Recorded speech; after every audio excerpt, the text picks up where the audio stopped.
Olá, gente. Nós somos discentes da turma de Medicina 117 da Universidade Federal do Sergipe, especificamente na matéria de Bioquímica, e somos estudantes do primeiro período.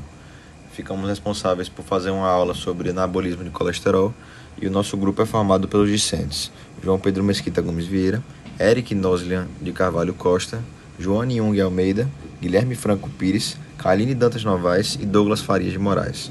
A nossa docente é a professora Beatriz Tupinambá. Para começar a introduzir nosso conteúdo, é importante que nos perguntemos o que é o colesterol. E o colesterol é, sem dúvida, o lipídio que recebe maior publicidade, sendo famoso devido à forte correlação entre altos níveis de colesterol no sangue e a incidência de doenças cardiovasculares nos seres humanos. Muito menos divulgada e conhecida é o papel e a função crucial do colesterol como componente das membranas celulares e como precursor dos hormônios esteroides dos ácidos biliares. O colesterol é uma molécula essencial em muitos animais, incluindo os seres humanos, mas não é necessário que ele esteja presente na nossa dieta, porque todas as células são capazes de sintetizá-lo, a partir de precursores muito simples. A estrutura desse composto de 27 carbonos sugere uma via biosintética complexa, porém todos os seus átomos de carbono são fornecidos por um único precursor, o acetato.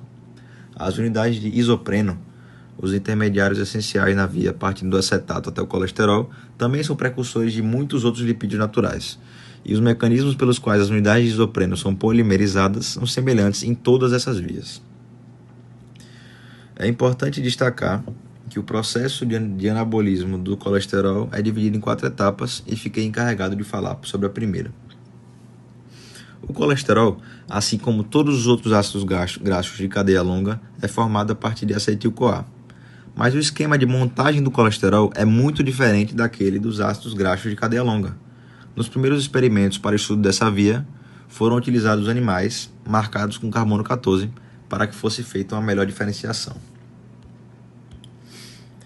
Agora, falando um pouco sobre o estágio 1, é o estágio que fala da síntese de mevalonato, a partir do acetato, claro.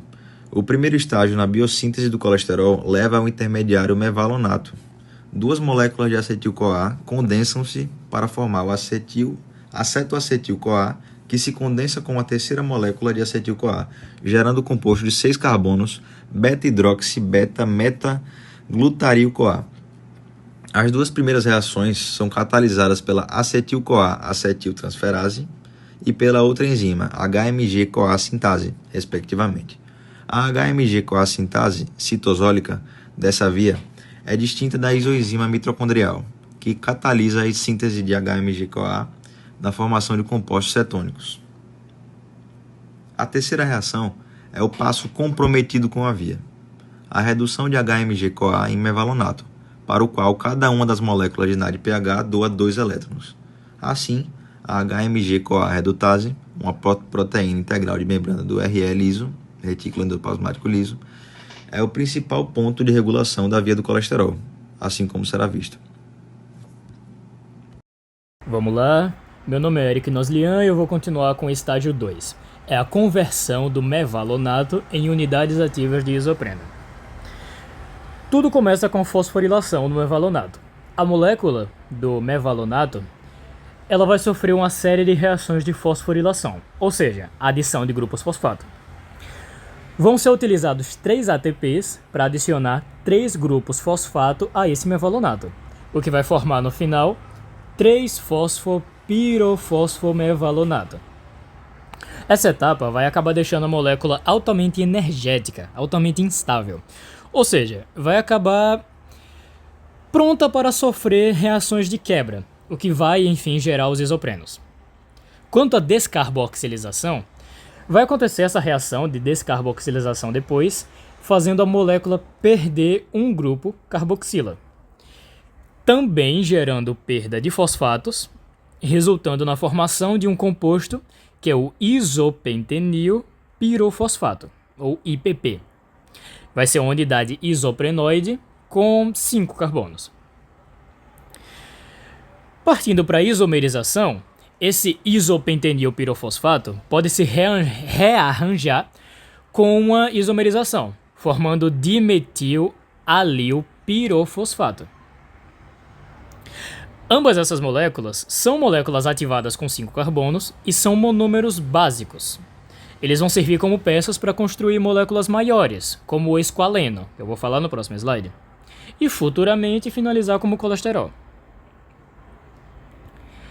Passando para o estágio 3, ele é a condensação para a formação do esqualeno.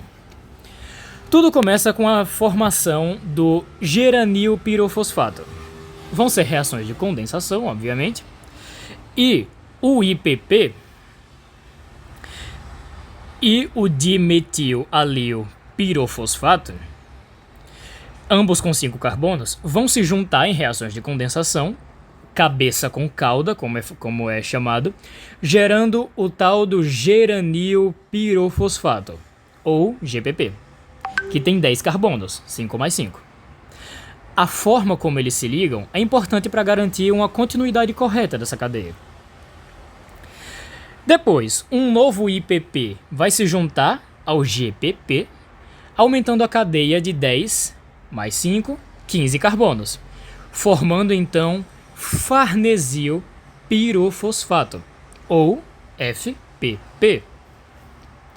Esse FPP vai ser uma molécula intermediária. Ela vai ser essencial não só na produção de colesterol, mas também de outras substâncias, como o dolicol e a coenzima Q, a ubiquinona, que estudamos na unidade passada. Enfim, a formação desse esqualeno. Duas moléculas de FPP, cada uma com 15 carbonos, se unem em uma reação, antes era cabeça com cauda, agora é uma combinação cabeça com cabeça, gerando o esqualeno. 15 mais 15, 30 carbonos. O esqualeno vai ter 30 carbonos.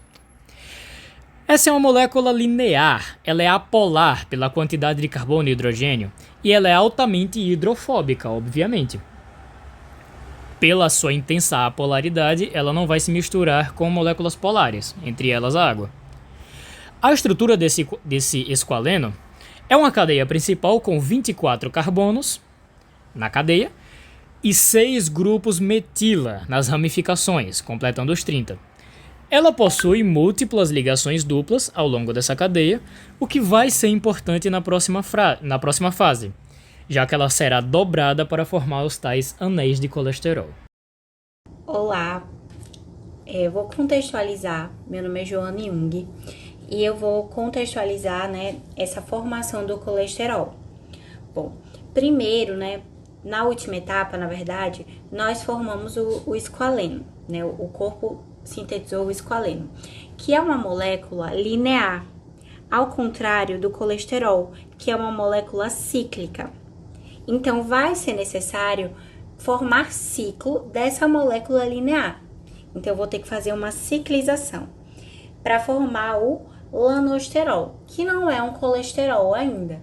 Esse lanosterol, ele terá que ser lapidado para que ele vire um colesterol. Visto que o colesterol, é um esteroide, e todos os esteroides, eles têm ciclos. Eles têm 4 ciclos. E também tem um grupo hidroxila no carbono 3. Então, todas essas etapas, todos esses processos terão que acontecer para que eu tenha um colesterol. Aqui nós temos a primeira etapa, que é a epoxidação do esqualeno. Para que a epoxidação aconteça, eu uso a enzima esqualenomonoxigenase, que é uma enzima que ela vai adicionar um átomo de oxigênio à extremidade da cadeia do esqualeno, formando o epóxido. Essa enzima ela vai usar o NADPH, que ele veio lá da via das pentoses, que é um tipo de metabolismo, que é uma via metabólica, que vai reduzir o oxigênio, o O2, a água, H2O. E aí vai permitir que apenas um átomo de oxigênio entre no esqualeno, transformando em esqualeno 2,3-epóxido. Essa etapa vai tornar esse produto em algo mais reativo, permitindo que eu tenha uma ciclização desse produto, para então, posteriormente, formar o lanosterol. E esse reposicionamento das duplas, também vai favorecer isso.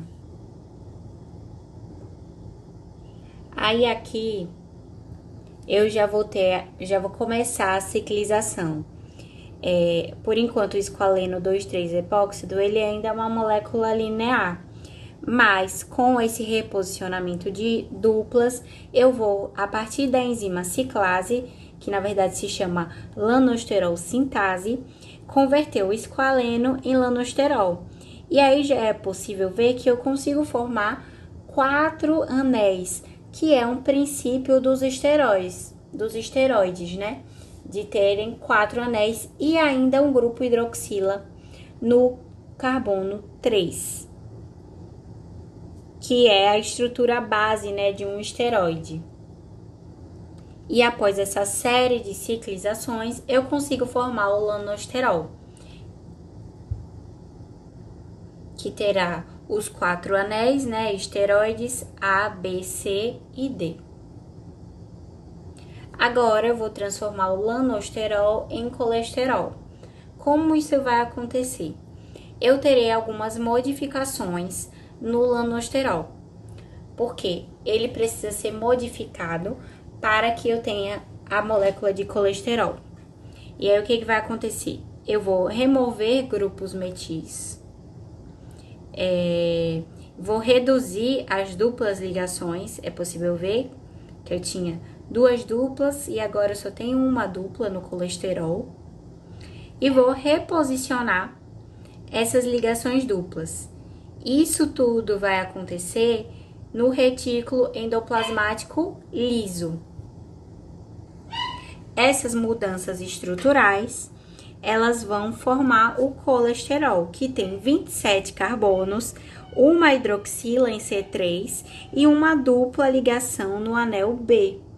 O colesterol, ele é um esterol característico das células animais, mas existem outros esteroides que são formados a partir do esqualeno, né?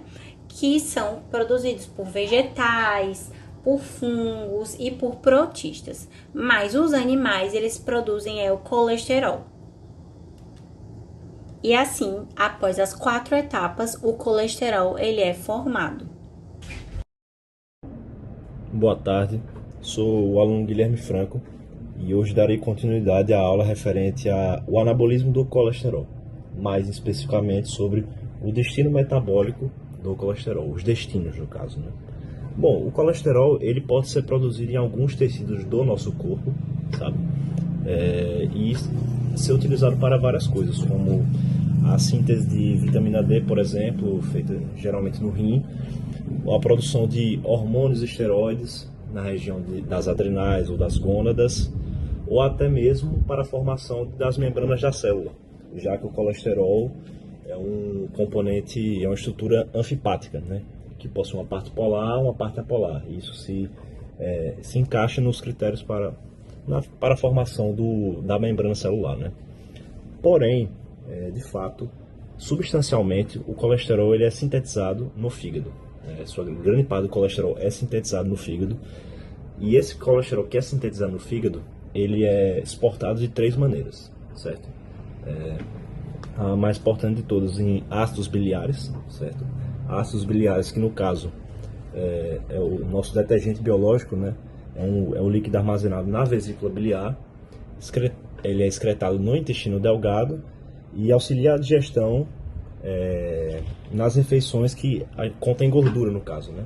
Esses ácidos eles vão fazer aquele papel emulsificante no intestino e as partículas grandes de gordura elas se tornam pequenas micelas e assim ocorre o aumento ali da superfície de contato para que haja uma melhor interação e uma melhor facilidade da digestão, facilitando o trabalho das enzimas lipases, no caso, né?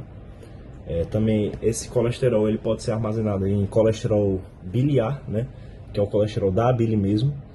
E esse colesterol da bile ajuda a remover o excesso do colesterol do fígado, porque o fígado ele produz mais colesterol do que o necessário. E esse colesterol a mais ele precisa ser excretado de certa forma. Então o colesterol biliar vai estar auxiliando nessa questão, né? E facilita no caso excretar esse excesso, né? E além disso, os ésteres de colesterol, que eu vou falar um pouco mais no próximo slide, que no caso eles seriam um éster como uma forma de transporte, né? Eu vou explicar agora mais para frente. E aqui podemos ver uma imagem que mostra, né, o processo assim, da produção do colesterol, do anabolismo do colesterol desde o início. Quando chega aqui ao colesterol, ele será destinado a membranas da célula, vitamina D, ácidos biliares, como está dizendo aqui, e hormônios esteroides, né? Produzindo sendo na adrenal, nas gônadas, enfim. O colesterol tendo várias funções aí no nosso corpo, né? Aqui no caso, essa imagem é uma imagem que eu achei muito didática, que pode explicar bem legal a situação do colesterol, né? Um pequeno detalhe que não é tão enfatizado, mas é a questão dos hidroxiesteróis, que são pequenas parcelas de oxiesteróis que elas são formadas no fígado e elas atuam para regular a síntese do colesterol, né? Então o colesterol tem uma estrutura ali que ajuda na sua autorregulação da produção, né? Que no caso seria os hidroxiesteróis. E agora falando mais sobre os ésteres de colesterol, né? Que os ésteres de colesterol, no caso, são formados a partir de uma reação de esterificação, onde um colesterol livre, né, que chega no nosso corpo, é produzido, enfim, ele passa por essa reação de esterificação através dessa enzima que facilita aí a reação a enzima CAT, que no caso seria acil-CoA colesterol aciltransferase. E essa enzima acelera a transferência desse ácido graxo para o grupo hidroxilo do colesterol. E aí o colesterol se transforma em uma forma estérica. E no caso, esse colesterol, quando chega à forma de éster, ele se torna, de certa forma, mais hidrofóbico, sabe? E se tornando mais hidrofóbico, ele não terá a função fipática suficiente para funcionar como se fosse uma membrana. Então, esses ésteres de colesterol são geralmente secretados em partículas lipoproteicas, como LDL, HDL, transportados por eles também, para ser usado em outros tecidos, né? Os ésteres de colesterol, no caso, são reguladores de atividades biológicas importantíssimas no nosso corpo, né? Então, e essa reação só pode acontecer realmente com a ação dessa enzima. Então, por isso que no slide anterior foi dito que os ésteres de colesterol são um colesterol em formato de transporte, porque é um formato ali que ele vai diminuir sua polaridade e ele não vai ser utilizado como uma forma membrana celular, e ele será um colesterol que vai ser transportado, né? Então, um colesterol que está mais presente no plasma sanguíneo, né?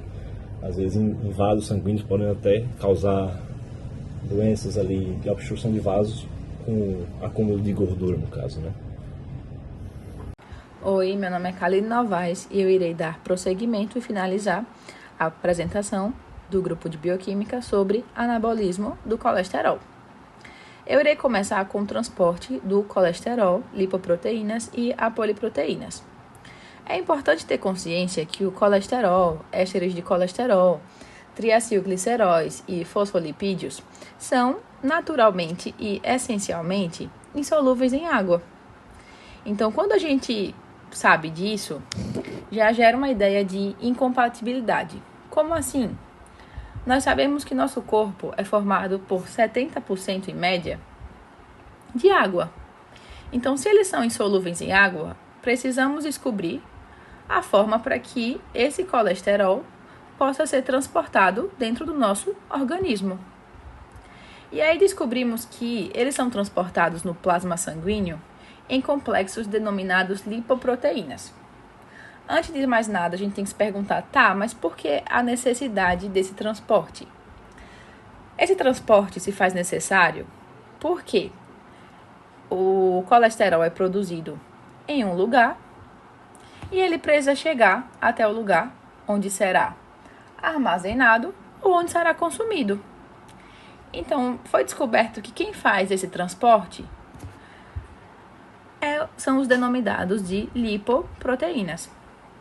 Essas lipoproteínas, para conseguirem fazer esse transporte, elas possuem uma composição específica.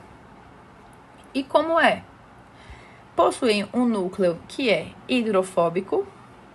Por quê? Porque ele é composto de triacilgliceróis, colesterol e ésteres. E possui uma camada superficial formada por lipídios e apoliproteínas, sendo essas apoliproteínas proteínas com domínios hidrofílicos, tá? E aí existem diversas classes de lipoproteínas.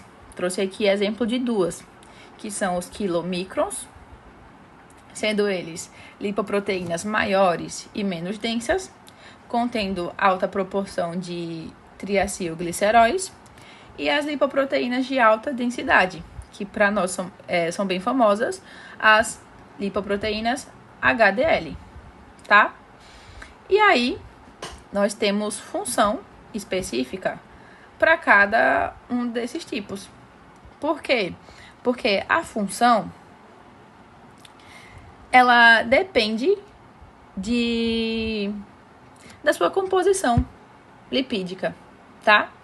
Então, a função das apoliproteínas trouxe aqui as principais, que é o direcionamento das lipoproteínas para tecidos específicos, a ativação das enzimas, a exemplo da lipase proteica, que é estimulada pela APOC2, e o papel em processos patológicos, como é estudado hoje em dia a possível ligação entre a ApoE e a doença de Alzheimer.